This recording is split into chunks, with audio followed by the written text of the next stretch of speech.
Selamat pagi dan salam sejahtera buat kita semuanya. Ya, kembali lagi dengan teacher.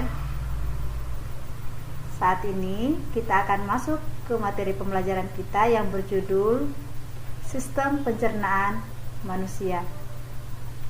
Nah, sebelum teacher membahas materi ini, terlebih dahulu teacher menyampaikan tujuan pembelajaran pada hari ini. Apa sih tujuannya? Tujuannya, setelah mengikuti proses pembelajaran, peserta didik diharapkan dapat memahami berbagai bahan dan zat makanan, melakukan uji bahan makanan, memahami sistem organ pencernaan, memahami enzim pencernaan. Selanjutnya, memahami berbagai penyakit yang berhubungan dengan sistem pencernaan, mengumpulkan data melalui penyelidikan tentang pencernaan mekanis dan kimiawi, menyajikan hasil penyelidikan tentang pencernaan mekanis dan kimiawi. Baiklah, kita akan masuk ke pembahasannya. Sistem pencernaan manusia. Bagaimana proses pencernaan pada manusia? Terbagi atas 3, yaitu pencernaan fisik, pencernaan kemis, pencernaan biologis. Di sini teacher akan membahasnya satu persatu. Berdasarkan kemampuan membuat makanan, makhluk hidup digolongkan menjadi, yaitu organisme autotrof dan organisme heterotrof. Nah, apa itu organisme autotrof? Organisme autotrof adalah organisme yang mampu membuat makanan sendiri melalui proses fotosintesis. Contohnya adalah tumbuhan. Nah, bagaimana proses fotosintesisnya? Proses fotosintesisnya adalah 6H2O ditambah 6CO2 akan menghasilkan C6H12O6 ditambah 6O2. Berikutnya ke organisme heterotrof. Organisme heterotrof adalah organisme yang tidak mampu membuat makanan sendiri, tetapi memerlukan makanan dari organisme autotrof. Contohnya adalah hewan dan manusia. Nah, bagaimana cara memperoleh makanan pada organisme heterotrof? Caranya adalah dengan digesti. Digesti ini adalah mencerna. Terdapat pada manusia dan hewan tingkat tinggi. Selanjutnya dengan cara absorpsi, yaitu menyerap. Ya, ini terjadi pada jamur dan hewan tingkat rendah. Berikutnya, sistem pencernaan pada manusia. Ya, zat-zat makanan yang dibutuhkan oleh manusia. Terus berdasarkan keperluan tubuh, zat-zat makanan dibedakan menjadi 2 kelompok. Ya, yaitu zat makanan makro dan zat makanan mikro. Nah, zat makanan makro itu contohnya adalah karbohidrat, lemak, dan protein. Sedangkan zat makanan mikro contohnya itu adalah vitamin dan mineral.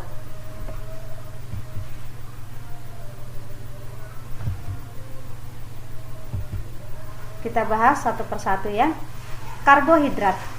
Karbohidrat adalah zat organik yang mengandung zat karbon, zat hidrogen, dan zat oksigen dalam perbandingan yang berbeda-beda. Karbohidrat ini berfungsi sebagai sumber energi, ya, di mana 1 gram karbohidrat itu menghasilkan 4,1 kalori. Nah, Karbohidrat ini terbagi menjadi beberapa jenis, yaitu monosakarida C6H12O6, disakarida C2H22O11, yang terakhir adalah polisakarida C6H10O5. Lemak yang dibutuhkan oleh manusia yaitu fungsinya adalah sebagai sumber energi. Jadi 1 gram lemak itu menghasilkan 9,3 kalori. Pelarut berbagai macam vitamin yaitu A, D, E, K. Terus simpanan bahan bakar dalam lemak berfungsi untuk melindungi alat tubuh yang halus. Bahan makanan yang banyak mengandung lemak itu bisa kita temui pada mentega, margarin, dan lain sebagainya yang teacher tayangkan dalam video ini. Protein. Nah, apa fungsi protein bagi tubuh manusia? Fungsi protein ini adalah sebagai pembangun dan pengatur bahan makanan. Sebagai pembangun dan pengatur bahan bakar dalam tubuh. Jadi 1 gram protein itu sama dengan 4,1 kalori. Berdasarkan macam dan jumlah asam amino esensial yang menyusun protein dapat digolongkan menjadi 3, yaitu protein sempurna, protein tak sempurna, protein yang kurang sempurna.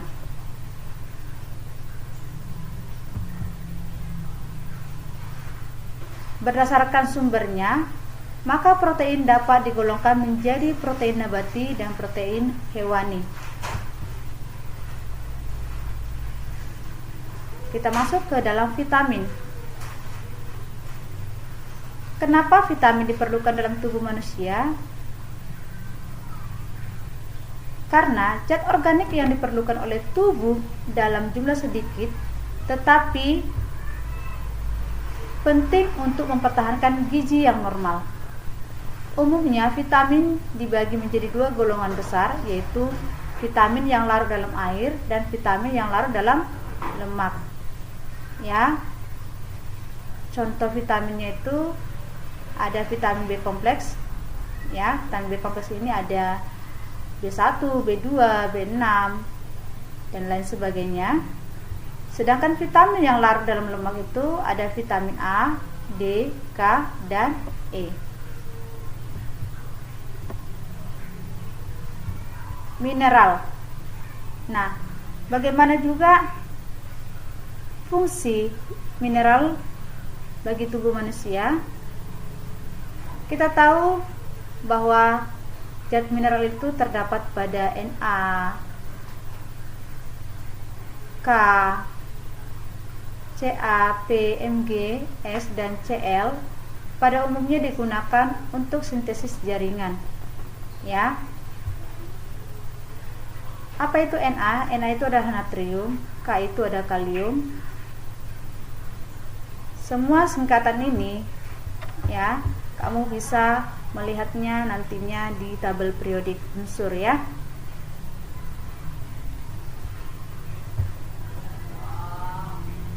Terus sedangkan Cu, I, Mn, Co ini diperlukan sedikit sebagai penggiat atau komponen dari sistem enzim. Ada beberapa unsur mineral yang terdapat kurang dalam makanan, yaitu kalsium atau zat kapur, zat besi, iodium, fluor. Air adalah kebutuhan hidup yang paling penting. Kenapa? Karena air berguna untuk pelarut zat-zat dalam tubuh dalam membentuk pencernaan dan kemungkinan terjadi reaksi-reaksi kimia dalam tubuh. Selanjutnya, sebagai pembuang sisa-sisa dari tubuh dan menjaga suhu tubuh.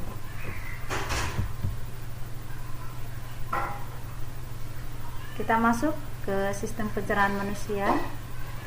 Dalam pencernaan manusia terjadi dua proses, yaitu proses mekanis dan proses kimiawi.